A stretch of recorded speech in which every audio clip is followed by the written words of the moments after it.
Assalamualaikum warahmatullahi wabarakatuh. Pemirsa, jumpa lagi bersama Orasi. Semua bisa bicara di sini. Pemirsa, karena masih dalam suasana Syawal, pada kesempatan ini kami dari Orasi dan tamu Orasi pada hari ini mengucapkan Selamat Raya Idul Fitri. Mohon maaf lahir dan batin. Semoga kita kembali kepada keadaan fitri, karena dalam 1 bulan penuh menjalankan ibadah puasa untuk menghapus dosa-dosa yang kita lakukan sebelumnya, dan mudah-mudahan kita kembali kepada yang fitri. Dan kepada tamu juga malur batin, Bang. Iya, masih lama kan? Habis bulan Syawal? Masih panjang. Tapi tidak ada pemungutan puasa ulang, nggak ada ya? Nggak ada. Oke, pada kesempatan kali ini kita akan mengupas terkait dengan PSU di Kabupaten Bungo yang beberapa saat lalu sudah berlangsung dan sudah diselesaikan. Kemudian kita juga akan mengupas apa saja sih agenda politik, agenda demokrasi yang akan dilaksanakan pasca pemungutan suara ulang sebagai penutup agenda demokrasi yang sudah berlangsung dalam 1 tahun terakhir ini, baik dari penyelenggaraan pemilihan presiden dan wakil presiden, penyelenggaraan pemilu legislatif, dan sampai ke penyelenggaraan pilkada serentak sebagai tonggak sejarah di Indonesia yang baru pertama kali dilaksanakan secara serentak. Nah, untuk membahas itu kita sudah hadir di Jack TV di program Orasi yang tentunya sudah tidak asing di forum Orasi ini. Langsung saja kita sapa Bang Paul Rozi. Beliau adalah komisioner KPU Provinsi Jambi. Apa kabar, Bang? Alhamdulillah sehat. Kayaknya masih puasa ya? Udah selesai. Udah selesai puasanya. Dan sekarang masuk ke Syawal ya? Ya, Syawal. Tapi Bang Paul ini memang identik dengan keceriaan.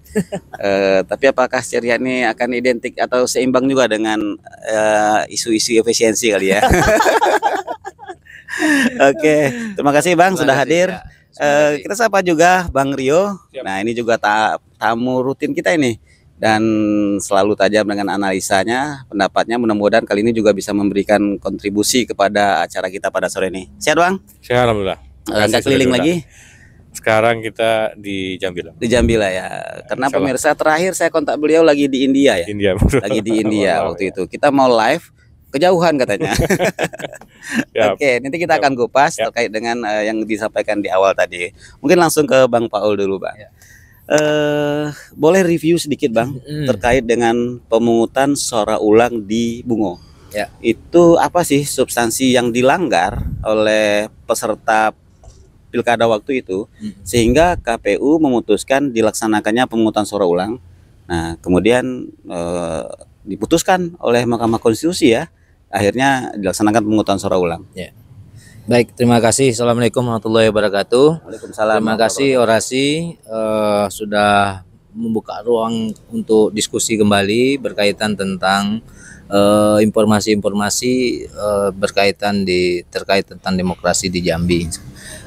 Terkait tentang, saya coba untuk flashback ke belakang pasca putusan Mahkamah Konstitusi terkait tentang amar putusan 173 di mana memang salah satu di Jambi ini adalah pelaksanaan PSU hanya di Kabupaten Bungo untuk pemilihan bupati dan wakil bupati. Ada 21 TPS yang diputuskan pelaksanaan pemungutan suara ulang. Jadi KPU melaksanakan pemungutan suara ulang itu berdasarkan dari amar putusan Mahkamah Konstitusi. Jadi itu perintahnya kan. Hanya untuk 21 TPS di 13 desa kelurahan dan 8 kecamatan di Kabupaten Bungo. Nah, kalau dalam proses persidangan yang sama-sama mungkin kita lihat, salah satu permohonan dari pihak pemohon itu adalah berkaitan tentang pemilih yang belum mempunyai KTP elektronik. Jadi ada 64 TPS yang diajukan, tapi MK hanya memutuskan 20 TPS. 20 TPS yang berkaitan tentang pemilih yang belum mempunyai KTPL.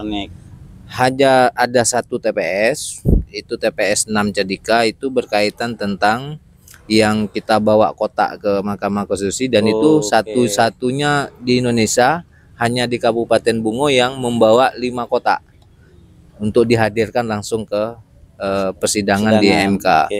Jadi itu berkaitan tentang yang coblos simetris simetris. Jadi itu yang langsung dari surat suara itu ya. 11. 11. Ya, ada 11 surat suara yang itu yang itu ditemukan dalam proses persidangan di Mahkamah Konstitusi.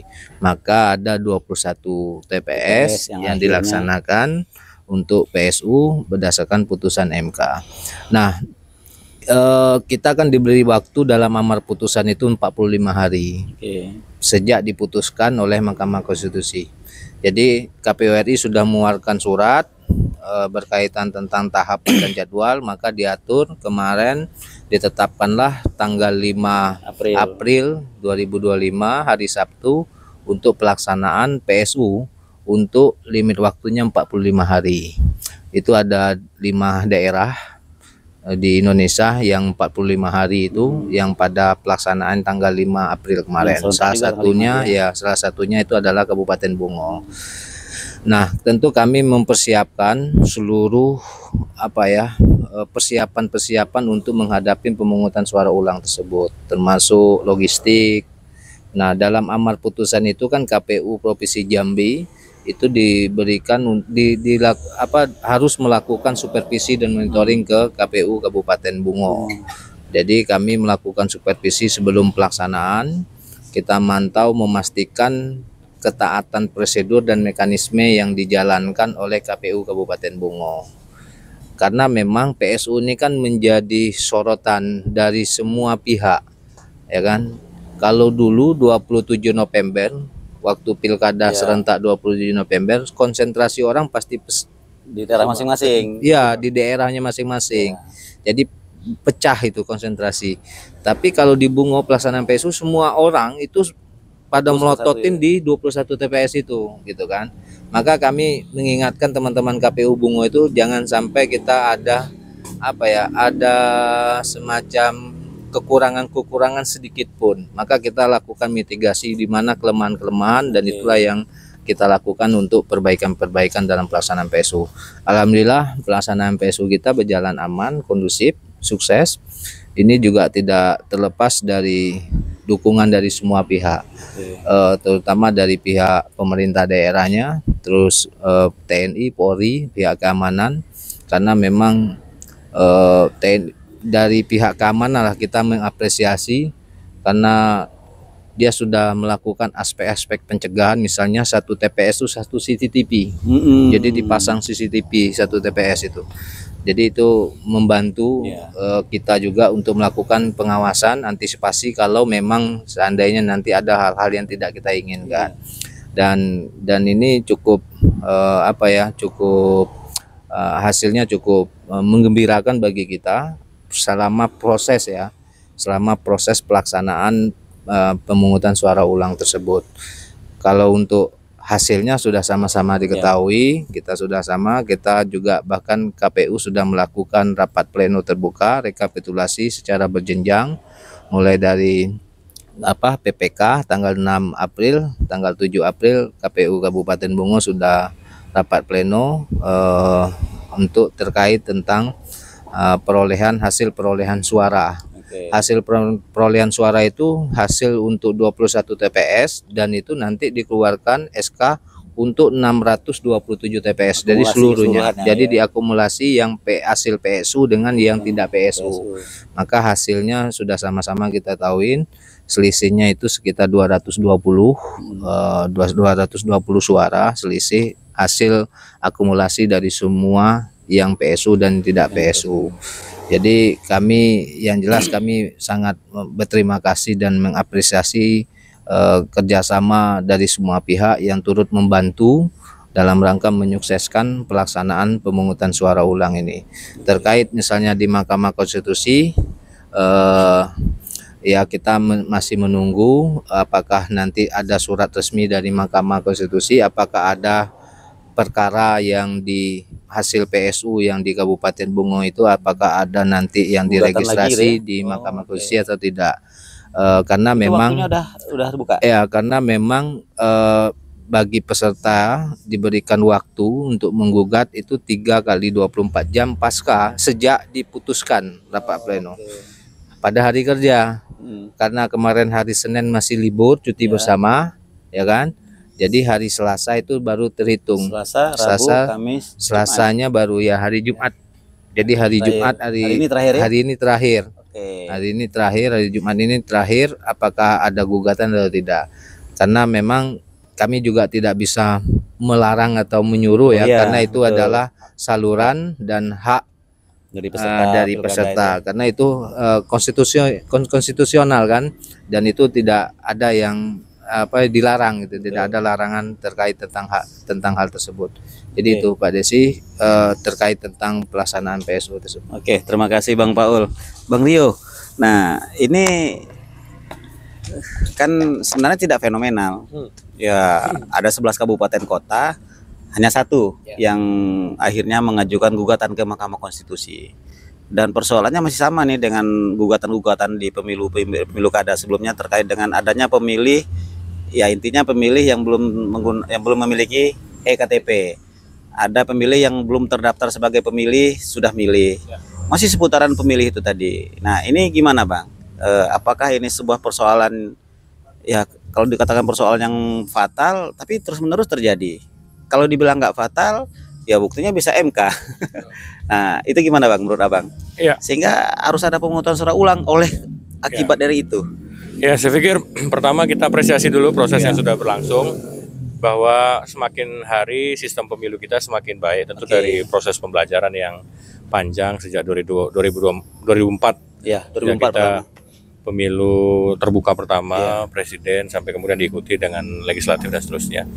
Bahwa kemudian seperti yang Abang sampaikan tadi, faktor itu yang terus kita benahi kan, bahwa dulu kita bahkan belum punya KTP elektronik dengan basis data dan lain-lain, itu juga memberi ruang sebenarnya untuk terjadinya loss di situ. Tapi pada intinya sekarang sudah mulai lebih baik tentu ya, karena dengan meningkatnya akses dan kemampuan teknologi kita dan seterusnya itu membantu sebenarnya. Cuman memang dimanapun di dunia ini selama dan seterusnya tetap akan ada celah dimanapun, sampai kita betul-betul memastikan bahwa semua orang tuh terawasi misalnya gitu. Nah, artinya kalau misalnya saya beri contoh kayak di Eropa misal berbasis pada person, orang itu memang perpindahannya itu jelas misalnya gitu. Karena nggak seberapa orangnya. Kayak misalnya pemilu Finlandia cuma 2 juta orang. Jauh sekali. Iya, satu desa itu paling cuma 800, 700 dan perpindahannya jelas. Jadi perbandingannya negara Finlandia itu kurang dari jumlah penduduk Provinsi Jambi. Betul, Kita aja betul. 3,7. Betul sekali. Jadi sistem pemilu kita yang paling rumit, very kompleks gitu. Dengan pertama kita dengan sistem demokrasi terbuka hari ini perlu didukung oleh memang basis data yang benar. Maka terjadi seperti ini tidak bisa kita hindari. Bahwa kita memaksakan sistem pemilu berbasis 100% elektronik, misalnya kayak e-voting dan seterusnya, kita harus sadar kita belum siap. Infrastrukturnya belum siap, daerah kita masih banyak yang belum bisa akses 100% internet dan seterusnya, itu juga. Jadi kita harus pahami dulu bahwa ini masalah multi level, multi disiplin, multi aspek gitu, yang berakhir pada itu tadi. Dan yang kedua adalah aspek human, manusianya. Nah, maksud manusia ini ya termasuk penyelenggara, pemerintah dan seterusnya, yang memang sejauh ini bukan hanya pemilu, tapi misalnya bansos juga soal.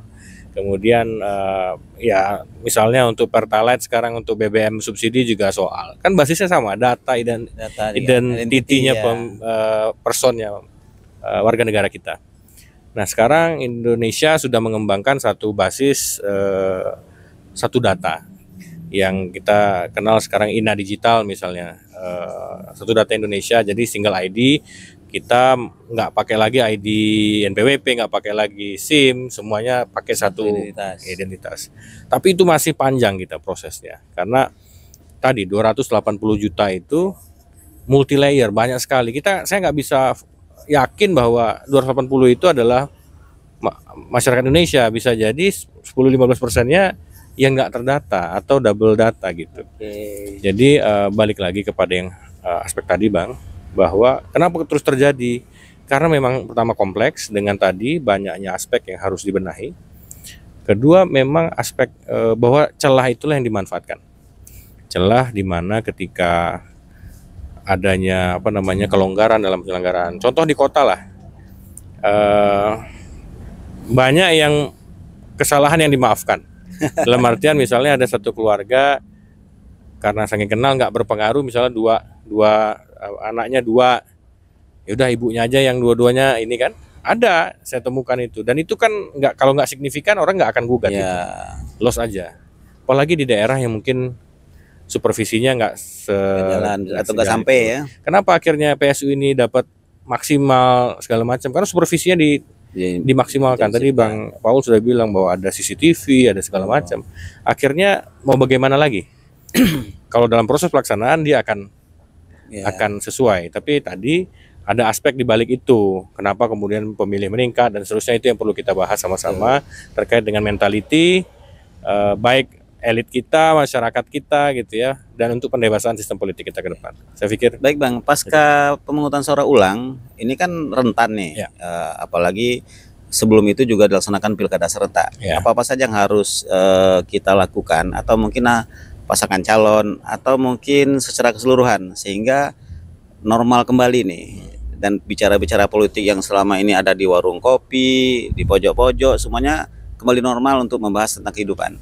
Tapi jangan dijawab dulu, karena ada yang mau lewat berikut nih. Pemirsa jangan kemana-mana, tetap bersama Orasi. Semua bisa bicara di sini.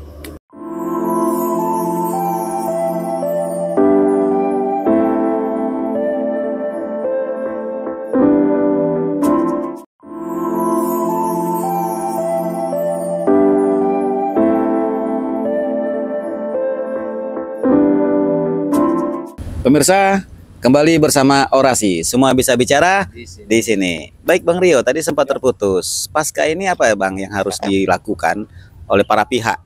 Karena memang proses pemungutan ulang itu ya sisa dari tahapan yang diulang. Tapi substansinya agenda pilkada ini kan udah rampung nih. Yang dulu bicara di mana-mana tentang politik, calon mana yang terbaik, visi misi siapa yang paling bagus, sehingga ketika terjadi pengkristalan terbentuklah satu dukungan, yang nggak mendukung terbentuk lagi yang lain. Nah ini akan ada pemisah, dan ini rentan untuk negara kita, daerah kita. Menyikapi kondisi itu kira-kira apa yang harus dilakukan Bang? Iya, saya senangnya tadi bahwa kita di Bungo contohnya gitu Bang, rekonsiliasi itu terbangun. Artinya polarisasi itu kan biasanya terjadi apabila tensinya terus panas gitu. Maka tensi itu harus segera diturunkan ya, supaya tidak terjadi ya, kalau dalam kesehatan kan nggak stroke atau seperti apa kan, efeknya seperti itu. Bahwa kemudian harus segera diturunkan, semua pihak harus menahan diri begitu, agar tidak terjadi konflik terbuka. Yang kita hindarkan adalah polarisasi yang menahun, yang kemudian membekas dendam dan lain-lain. Itu biasanya terjadi kalau misalnya terjadi konflik terbuka, kekerasan dan seterusnya. Tapi selama basisnya itu hanya tahunan, periodik, biasanya orang mudah memaafkan. Asalkan tadi bahwa sesama bisa memahami bahwa ini ya sebatas inilah sebenarnya kita berkompetisi gitu kan. Nah maka kedewasaan dari dua kandidat ini, artinya pasangan calon, itu menjadi penting, bahwa apapun panasnya pertarungan seterusnya itu memang harus disikapi dengan masyarakat ini yang nanti akan menikmati hasilnya. Kalaupun nanti diperpanjang, yang akan dikorbankan juga yang menang misalnya gitu, bahwa dia 50, misalnya sekarang kan hampir 50 ya, 50 nih suara.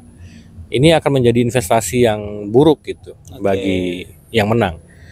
Dan dia akan menahun, sulit dia bagaimanapun nanti mendorong pembangunan segala macam, kalau tensinya nggak segera diredam, nggak segera dia misalnya sowan atau membangun citra bahwa ini sudah selesai, maka akan sulit, membangun juga sulit. Masuk ke basis lawan, apapun yang dilakukan benar tetap salah tulah, kan gitu kira-kira. Nah itu yang kemudian kedewasaan dalam politik itu penting. Kita harus belajar juga bahwa selama ini di Indonesia cenderung pada politik yang berbasis ya tadi kesantunan, kedermawanan begitu ya. Dan itu juga dicontohkan oleh pemimpin kita ya, alhamdulillah gitu, bahwa dalam fase kita pemilu langsung sudah masuk tahun ke-20 ini kan pasca itu ya, kita tidak pernah terjadi konflik terbuka pasca reformasi. Bahwa itu juga yang turun ke bawah. Nah, selama semua bisa menahan diri, it's okay. Nah, implikasi ke depan saya pikir kalau di Bungo karena masyarakatnya sangat multikultur, jadi isu kedaerahan saya pikir nggak terlalu signifikan. Yang menjadi signifikan adalah tadi basisnya nanti adalah pemerataan pembangunan ekonomi dan seterusnya. Jadi kalau pemimpin nanti bisa menjanjikan bahwa pasca ini semua akan guyup, kita akan bangun semua meskipun yang situ nggak milih saya akan tetap masuk, dan bisa menjamin itu, walaupun bias dalam bahasa politiknya ya janji gitu ya, paling tidak itu bisa menenangkan situasi. Tabayun lah ya. Nah, gitu ya. Jadi masyarakat pun tabayun gitu ya, dengan calon yang terpilih. Jadi itu yang bisa kita rekomendasikan.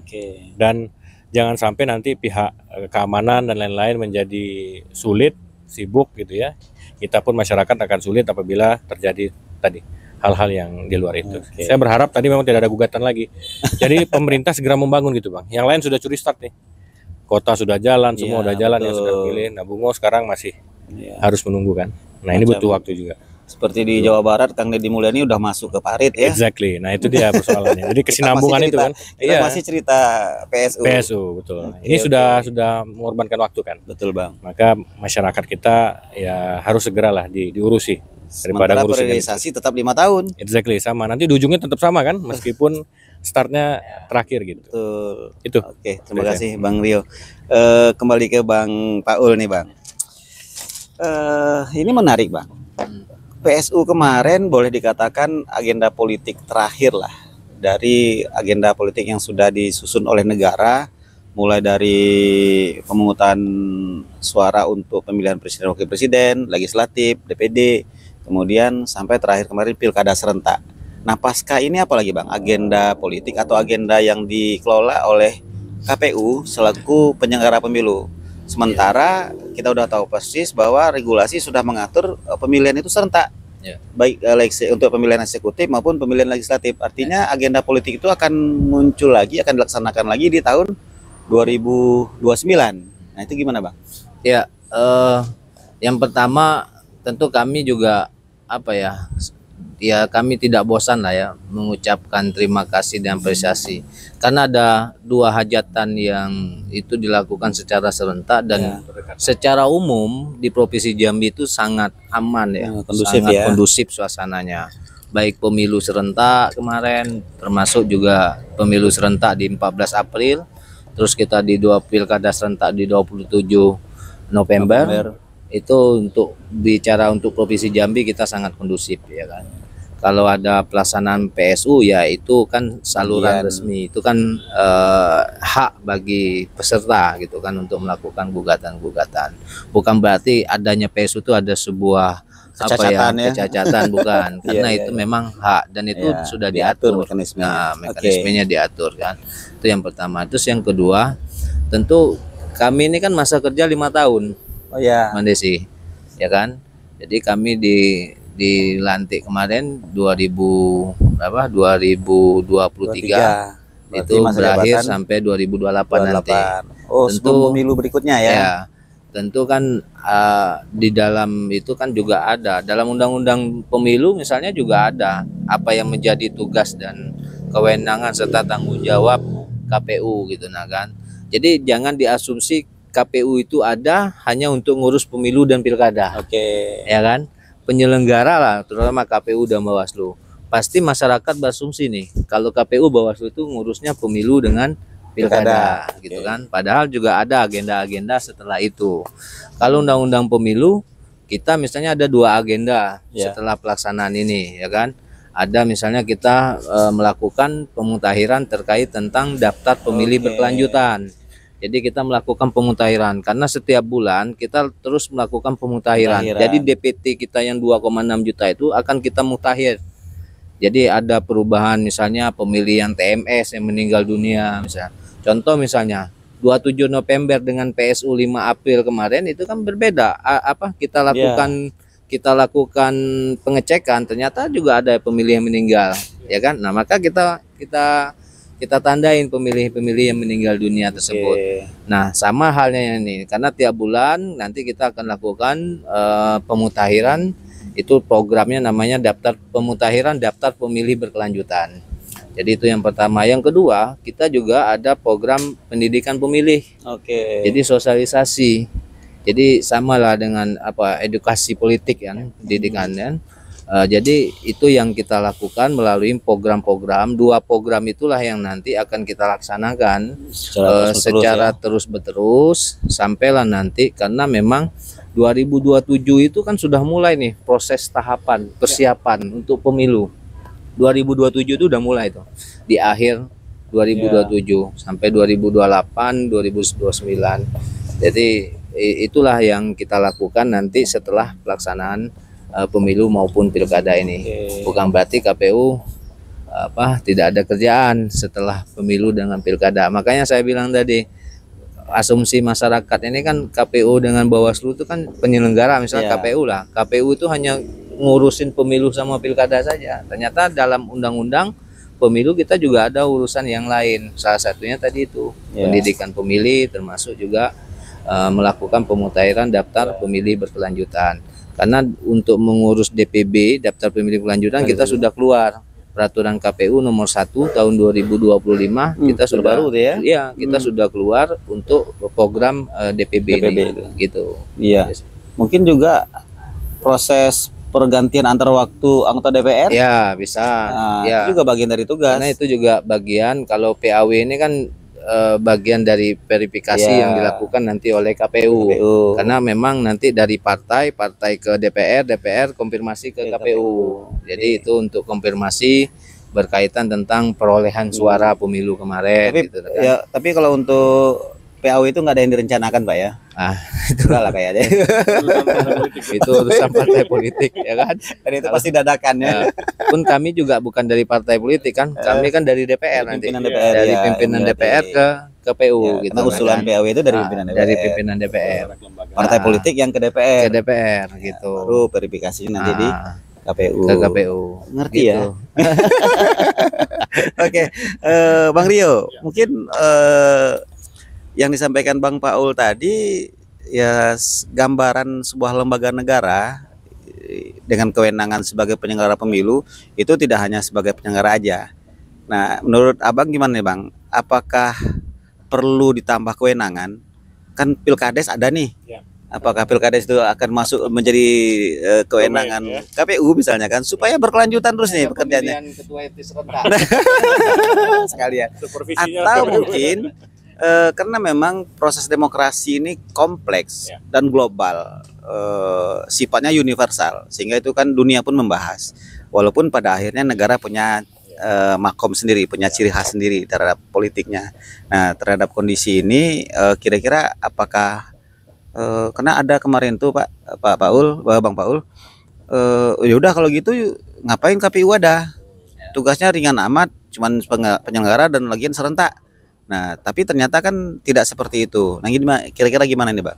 Iya, saya pikir pertama demokrasi ini kan terus harus ada yang menjaga. Pilar utamanya adalah satu partai politik. Kalau nggak ada partai politik, nggak mungkin terjadi demokrasinya. Bahwa sebenarnya sebagian tugas utama dari pendidikan politik itu ada di partai politik sebenarnya. Selama partai politik kita belum bisa menjalankan tugasnya, maka putus supporting system. Baik dari pemerintah daerah, baik kemudian dari akademisi, dari kampus, perguruan tinggi, ataupun dari penyelenggara yang memang punya pengalaman praktis terhadap penyelenggaraan pemilu. Dan mungkin dari aspek regulasi lebih memahami. Saya pikir dari semua aspek ini, yang paling sekali perlu kita dorong hari ini di Indonesia adalah pendidikan politik. Pendidikan politik. Iya, pendidikan politik yang memang berbasis pada tadi. Kita sekarang menormalisasi misalnya money politik, itu kan declining dari demokrasi gitu ya. Hari ini kos politik meningkat, itu declining dari demokrasi. Hari ini kemudian banyaknya oligarki yang terpilih, itu penurunan dari demokrasi. Jadi kalau variabel tadi kesuksesan penyelenggaraan pemilu kita damai, akur, itu adalah aspek positif. Tapi kalau secara keseluruhan menurut saya masih banyak evaluasi yang harus kita lakukan gitu. Nah, sekarang kita butuh semua aspek untuk kemudian sama-sama gotong royong, yuk kita lihat mana sih sebenarnya aspek penguatan sistem politik yang harus kita dorong.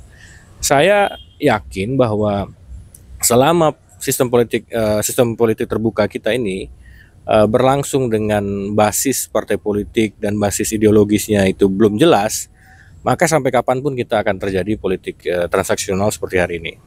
Itu maka tadi menimpali bahwa misalnya tugas yang diatur oleh undang-undang, ya itulah yang harus dijalankan oleh KPU. Maka ya kita mendorong agar tetap bekerja gitu kan, jangan sampai terlihat tidak bekerja KPU. Tapi tadi saya lebih suka mendorong agar partai politik bisa membangun edukasi, membangun pendidikan politik yang lebih baik. Sehat lagi. Banyak contoh-contoh partai politik yang sudah konsekuen terhadap misalnya pendidikan politik, basis kader misalnya gitu, kayak PDIP, Gerindra hari ini gitu ya. Itu lebih terlihat dibanding misalnya partai politik berbasis non kader, misalnya kayak misalnya ada Nasdem, PAN gitu, yang mungkin secara domain nggak terlalu banyak kader yang yang memang hasil dari produk partainya sendiri. Nah itu kan bagian dari pendidikan politik di internal. Nah ke depan kita harus dorong nih bahwa kalau kita lihat misalnya anggaran pemerintah daerah untuk bantuan partai politik besar juga, ya kemana misalnya gitu untuk itu. Dan kemudian banyak aspek lain. Kalau kita mau refleksi, kita suruh belajar orang luar, suruh belajar ke kita sudah bersukses. Tapi apakah betul gitu dengan tadi indikator yang saya sebutkan kita sudah sebaik itu? Kan nggak juga gitu ya. Nah mungkin sorry Bang, saya potong sedikit. Bang Rio ini kan salah satu akademisi Pak, yang jam terbangnya itu udah ke luar negeri. Pasti Bang Rio entah secara sadar atau tidak pasti melakukan perbandingan pasca pemilu. Kan negara-negara pasti semuanya punya pemilu dan punya rezim politik juga di sana, siklus politik juga. Nah kalau dibandingkan dengan negara Indonesia, dengan negara-negara yang Bang Rio pernah hidup dan tinggal di sana, itu pasca pemilu apa yang mereka lakukan? Nah terutama mungkin seperti penyelenggara, karena penyelenggara di dunia ini ada yang permanen kayak Indonesia, seperti Australia mereka ad hoc. Kemudian beberapa negara dibentuk pas waktu mau pemilu aja. Ada yang mereka secara kelembagaan tunggal, tapi pas waktu pemilu mau diadakan volunteer dicari gitu kan. Nah tapi semuanya pemerintahan pasca itu berjalan. Nah itu gimana menurut Bang perbandingan? Tapi jangan dijawab dulu Bang. Ada yang mau lewat berikut ini. Pemirsa jangan kemana-mana, tetap bersama Orasi. Semua bisa bicara di sini.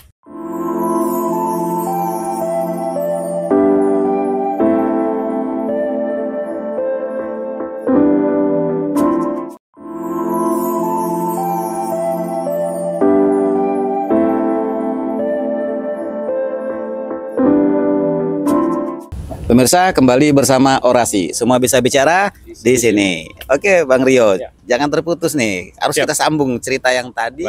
Gimana Bang perbandingan dengan negara-negara luar? Nah Bang kan kebetulan pernah stay, pernah hidup, pernah berstudi di luar negeri dengan sistem politik, bukan sistem politik lah, lebih fokus kepada pasca pemilu. Apa yang dilakukan? Nah terutama tadi Bang Paul, orang banyak mengira pasca pemilu pilkada itu KPU nggak ada kerjaan. Nah, gimana di negara luar dan mungkin implikasinya daripada negara kita gimana? Baik, terima kasih pertanyaannya, Bang. Jadi pertama mungkin kita harus memahami bahwa sistem pemilihan tiap negara itu punya muatan lokal sendiri. Dia punya aspek yang khas dan itu nggak bisa comparable, nggak bisa apple to apple. US misalnya sebagai barometer pemilu kita, Amerika itu mungkin populismenya sama, cuman sistemnya sangat berbeda. Ya, dengan distrik dan seterusnya itu kan. Kalau bicara kiblat demokrasi misalnya mereka sebenarnya lebih demokrasi kita one man one vote misalnya seperti itu. Anggapan kita gitu. Tapi anggapan mereka demokrasi seperti kita itu nggak bisa diukur indikatornya. Karena mereka menguatkan pelembagaan partai politik. Berbeda dengan kita. Kita lebih menguatkan posisi kedaulatan masyarakat gitu, rakyat. Partai politik dibiarkan saja. Kalau di Amerika kan hanya ada dua. Ini comparable US sama kita. Dan di Amerika misalnya itu pasca pemilu peran dari penyelenggara pemilu itu hampir tidak ada. Bahwa pasca satu hari pasca pemilu saja itu sudah terbentuk tim transisi dan pemerintahan baru itu sudah lebih berkuasa pada pemerintahan existing gitu. Contoh Trump dengan Biden meskipun belum dilantik, ada jeda sekian sampai 20 Januari waktu itu ya kalau di Amerika. Itu pemerintahan Trump sudah mulai melakukan usulan kepada dewan untuk pemilihan menteri segala macam, karena harus ada approval dari DPR-nya mereka ya, parlemennya. Itu seperti mereka memberikan kewenangan kepada tim transisi untuk melakukan transisi, dan pemerintahnya pun kalau unggulnya di Amerika itu setajam apapun kayak yang terjadi ya Biden dan Trump, mereka harus bisa berbuka dua gitu. Untuk atas nama sejarah demokrasi dan seterusnya, itu mereka oke, fine. Bagaimanapun saya kalah, sekejam apapun kecurangan segala macam, itu dikesampingkan untuk kemudian melakukan transisi. Nah, itu sistem yang berbeda. Nah, kalau di Eropa misalnya mostly mereka parlementer, konstitusional. Masa pemerintahannya cuma 2 tahun. 2 tahun ganti prime minister kan, perdana menteri kan. Rata-rata semua di Eropa begitu. Jadi tidak ada urusan evaluasi penyelenggaraan pemilu, hampir tidak ada masalah penyelenggaraan pemilu. Yang terjadi adalah fokus pada kandidat yang dievaluasi. Nah, karena apa? Tidak ada kompleksitas dalam penyelenggaraan pemilunya. Kan tadi saya bilang bahwa masyarakatnya cuma 2 juta. Nggak ada tuh masalah DPT segala macam. 200 juta. Kita 280 juta gitu. Belum lagi harus ngangkat kotak bilik suara, logistik, suara segala macam dengan perjuangan nyawa gitu kan. Di sana enggak. Tidak ada permasalahan data pemilu karena mereka berbasis One ID, One Access, even dia umur 100 tahun itu sudah diberikan ID digital. Jadi mereka bisa vote lewat handphone aja, tinggal klik gitu. Karena bicara integritas pemilunya sudah selesai. Nah, kalau kita kan masih dalam proses itu. Meskipun euforia penyelenggaraan, siapa sih yang mampu menyelenggarakan pemilu sebesar kita? Dengan sekompleks kita, dengan partai politik sebanyak kita gitu. Yang sedikit lebih dekat misalnya Brazil misalnya. Brazil. Sistem pemilu yang sama juga multipartai kayak kita. Tapi kan konfliknya luar biasa di Brazil tuh. Lebih daripada kita gitu ya. Karena masih banyak slum areanya. Ada area di Brazil itu yang dikuasai mafia dan seterusnya. Kita enggak, kita tunduk pada pemerintahan daerah dan seterusnya. Jadi saya pikir tadi itu bahwa hari ini ada nggak yang bisa kita bandingkan penyelenggaraan pemilunya Indonesia dengan luar negeri? Nggak ada. To be fair dan to be frank gitu ya. Nggak ada. Bahwa hari ini betul kita yang paling kompleks dan satu-satunya di dunia yang diselenggarakan dalam 1 hari. Nah itu luar biasa. Makanya kita tuh jadi barometer. Cuman jangan kemudian kita puas sama itu gitu loh. Bahwa hari ini kita tahu tadi kasus-kasus yang saya sampaikan itu belum selesai. Ya kita mesti banyak belajar juga dari aspek itunya. Misalnya dari aspek pemutakhiran data. Digitalisasi pemilu, itu kita bisa belajar kok gitu dari teman-teman mungkin yang di luar sana.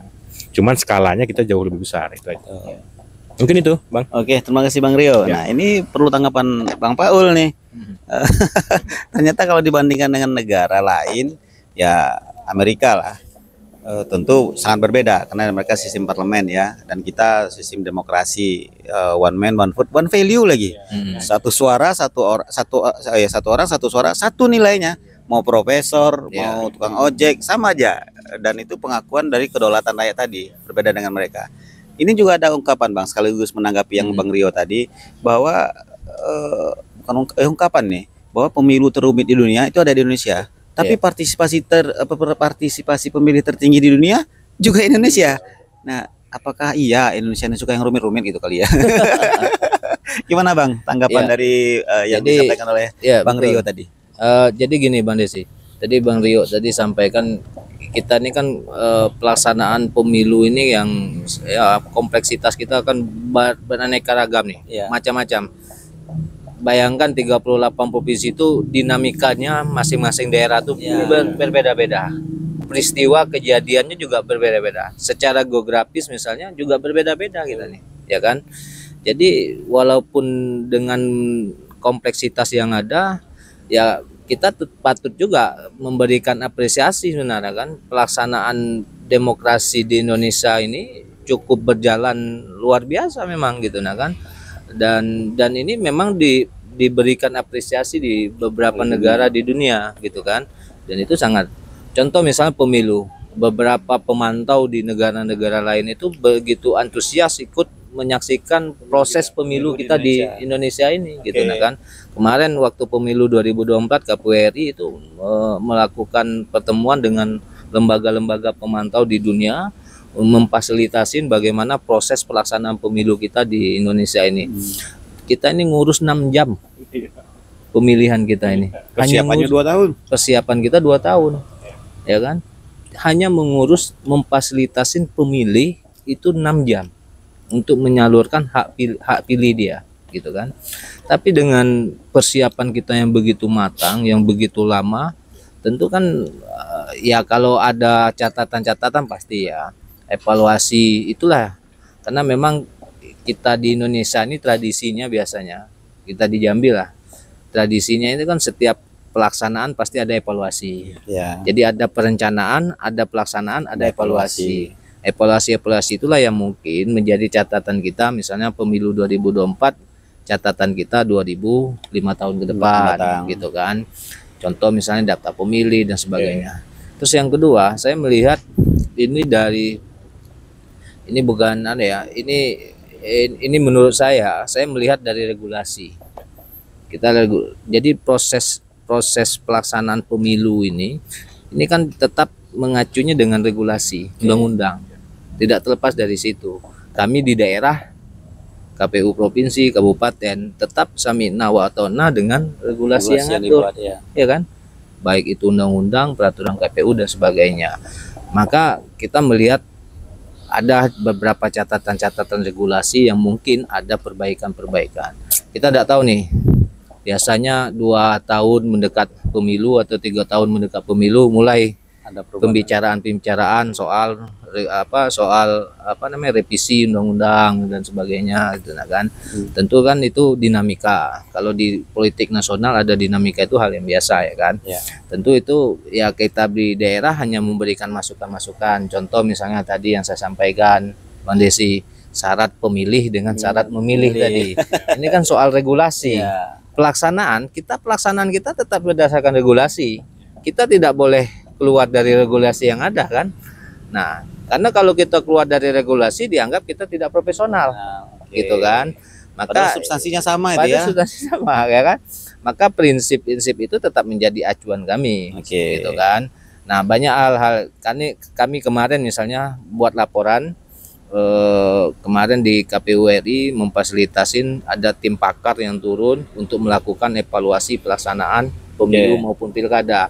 Salah satunya itu kita memberikan masukan terkait tentang regulasi pengaturan tentang pemilih dengan memilih, karena ini jadi tanda kutip jadi momok bagi penyelenggara khususnya di Jambi terkait tentang pemilih non KTPL tadi, gitu kan. Nah, fatal ya. Padahal peristiwa ini terjadi seluruh Indonesia, tapi hanya Jambi yang muncul itu hanya di Jambi, gitu kan. Jeli orang Jambi rupanya. Jadi itu dari regulasi mungkin ada beberapa yang perlu dievaluasi, ya kan. Termasuk juga pelaksanaan, bagaimana distribusi logistik, tepat waktu, tepat jumlah, tepat kualitas dan sebagainya. Termasuk pengaturan daftar pemilih dan sebagainya. Termasuk hari pemungutan suara dan sebagainya. Tentu itu juga menjadi catatan, dan kami yakin KPU RI sudah punya masukan-masukan dari KPU daerah terkait tentang evaluasi untuk pelaksanaan pemilu maupun pilkada 5 tahun ke depannya. Gitu. Mungkin satu lagi nih Bang, juga Bang Rio nanti mohon tanggapannya terkait wacana bahwa pemilihan kepala daerah itu akan dikembalikan ke DPR. Ya, kalau KPU daerah sami'na wa ta'na. Kembalikan regulasi tadi ya. Karena ini kan tidak bisa berpendapat kita. Kami tidak bisa berpendapat karena itu tergantung kepentingan politik nasional. Iya. Ya, makanya itu tadi regulasi apa yang dikeluarkan itulah yang kita laksanakan di daerah. Karena kalau kita tidak menjalankan regulasi, kita dianggap tidak profesional. Gitu. Kalau Bang Rio mungkin bisa nanggapi. Karena gini Bang, bahwa dulu kan pernah dilaksanakan sebelum kepala daerah itu dipilih langsung. Nah, dipilih oleh DPR. Kemudian dilaksanakan pemungutan suara langsung oleh masyarakat. Dan ada lagi wacana nih, mau dikembalikan lagi ke DPR. Dan wacana itu, karena ini masih bias, masih liar ya. Ada wacana itu yang langsung itu gubernur aja. Yang DPR gubernur aja, yang buat oleh baru langsung katanya. Nah, tapi masih bias. Tapi wacana itu kan berarti akan kembali kepada metode yang pernah dilaksanakan sebelumnya. Karena kan pemilihan itu kan metode aja nih, diwakili. Nah, karena memang sistem sila keempat atau menganut one man one vote. Karena dalam Undang-Undang Dasar 45 setiap orang berhak memilih dan dipilih. Silakan, Pak. Iya, kalau saya, kita berapa kali kaji secara akademik gitu ya, Pak, bahwa hari ini nggak bisa kita evaluasi yang sebelum itu karena dimensinya berbeda, karakter masyarakat kita sudah mulai lebih dewasa secara politik, dan juga kita harus masuk pada aspek dasar yang terpengaruh oleh itu. Menurut saya adalah kalau kita berani mau mengevaluasi, memang harus kita lihat perubahan yang fundamen. Maka perubahan fundamen itu kita harus ukur. Misalnya sekarang kos politik yang dikeluarkan itu terlalu besar. Karena ya tadi bahwa level gubernur misalnya itu kan dia harus mengcover sekian banyak kabupaten kota dan dia harus punya modal luar biasa untuk bisa itu. Dengan sekarang ya, dengan kecerdasan dalam tanda kutip orang itu sekarang sangat figur gitu ya, sangat figur dan sangat material gitu. Nah, maka atas dasar pertimbangan itu yang pertama, mau nggak kita berkomitmen untuk kemudian mengurangi itu sebagai bentuk evaluasi terhadap tadi proses politik kita yang belum sehat. Setelah kita berikan ruang ternyata nggak pas juga kok gitu. Maka saya sepakat bahwa harus ada double method, bukan seutuhnya di DPRD, tapi karena memang amanat undang-undang gubernur itu adalah wakil pemerintah pusat di daerah, maka ya sudah gitu, gubernur silahkan saja, nggak ada impactnya kok gitu. Yang punya anggaran tetap kabupaten kota. Kalau mau dikurangi, maka dana transfernya akan lebih yang diberikan kepada provinsi, ya nanti monggo lebih besar ke kabupaten kota kalau memang mau bicara itu. Ya sudah, fungsi gubernur hanya koordinatif saja. Toh kemarin misalnya kita hampir 2 tahun punya PJ, normal kok, jalan juga pemerintah daerahnya. Betul. So untuk apa? Kalau kita hanya bicara masalah jati diri, masalah demokrasi, nanti setback. Value demokrasinya nggak hilang kok gitu. Dengan kita tetap memperjuangkan demokrasi pada level kabupaten kota misalnya gitu. Karena kita harus lihat, dengan tidak diselenggarakannya di DPRD secara langsung di level provinsi, berapa cost kan simple menghitungnya tuh simple, berapa tingkat pertumbuhan uang misalnya gitu, transaksi dalam masa pemilihan ini, dan seterusnya bisa kita ukur gitu. Dan itu juga saya pikir mencerdaskan. Satu, politik elit nanti para calon yang akan maju ini, dia bisa langsung bicara langsung ke masyarakat, berkompetisi untuk memenangkan suara masyarakat, tapi juga bicara kompetisi bagaimana memenangkan konteks elit. Maka ketika dua-duanya dia peroleh, dia paham, dia akan gampang berkompetisi secara nasional. Saya pikir itu proses yang menurut saya positif dua-duanya gitu. Baik Bang Rio, karena keterbatasan waktu juga nih Bang Paul, mungkin sebelum diakhiri, Bang Rio mungkin closing statement lah terkait yang kita diskusikan hari ini.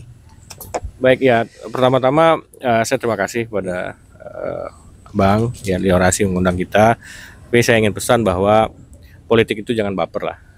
No hard feeling gitu ya. Bahwa kita yang mengajarkan politik di kampus itu saya selalu tekankan ke mahasiswa, jangan jadi politisi baper, no hard feeling. Kita pun publik pada akhirnya nanti kalau memang memilih untuk jadi politisi, kita akan tahu bahwa semua ini hanya panggung sandiwara kok gitu. Semuanya hanya ada masanya, setiap kesempatan ada orangnya, ada masanya dan seterusnya.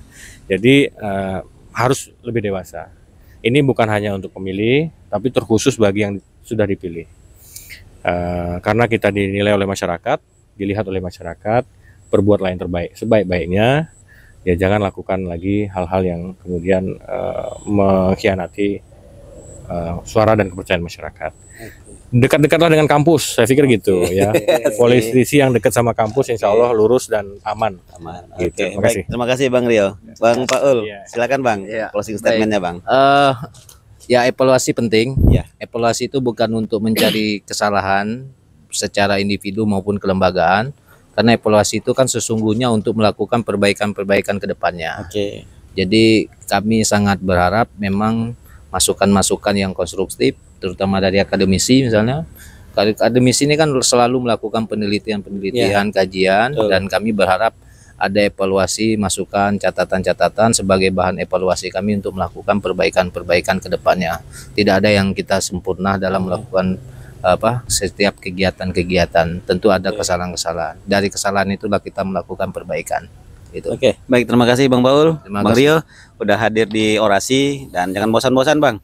Dan insya Allah diskusi kita akan terus berkembang sesuai dengan kekiniannya, dan tentu itu bagian dari memberikan informasi kepada publik, karena tugas dari media itu adalah tablik, menyampaikan. Terima kasih dan sehat selalu Bang, dan mudah-mudahan kita akan diskusi di lain waktu dan kesempatan.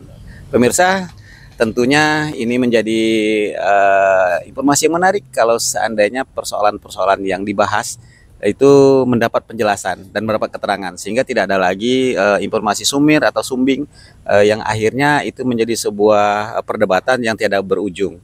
Nah, apapun yang dibahas pada hari ini itu bagian dari untuk memberikan informasi yang benar dan langsung dari narasumber yang membidanginya. Dan ini tentu bagian dari tugas pers, media, dan terutama adalah Orasi untuk memberikan informasi kepada masyarakat Provinsi Jambi. Terima kasih dan selalu bersama Orasi. Semua bisa bicara di sini. Wassalamualaikum warahmatullahi wabarakatuh.